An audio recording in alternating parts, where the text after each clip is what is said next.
Hello everyone! Ngayon ay magluluto ako ng Chinese celery with carrots and shrimp. So ayan guys, in-slice ko yung carrots at saka Chinese celery. Ngayon ibablanch natin muna bago natin lutuin. At ayan guys, ayan magpapakulo muna ako ng tubig. So ayan, kumulo na yung tubig. I-blanch muna natin ng 1 minute yung ating gulay. At ayan guys, ready na. So hanguin na natin.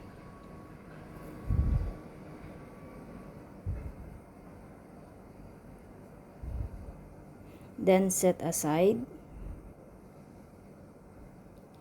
Sunod naman natin i-blanch yung ating hipon.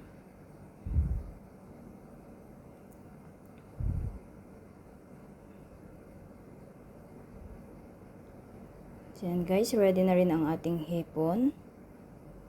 Then hanguin, then set aside. Maglagay na tayo ng mantika. Gisa natin ang bawang at luya. Fry lang natin hanggang lumabas yung aroma.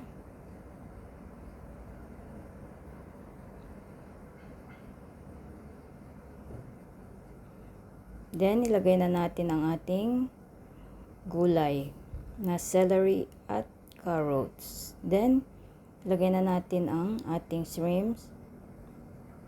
Haluin. Then, timplahan natin ng chicken powder, konting asin, konting pepper. Then, mix.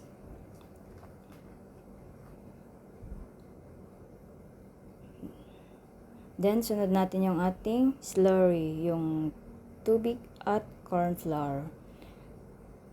Yan na yan guys. Lutuin lang natin ng 1 minute. At yan guys, ready na. Thank you for watching. See you in my next video. Bye-bye.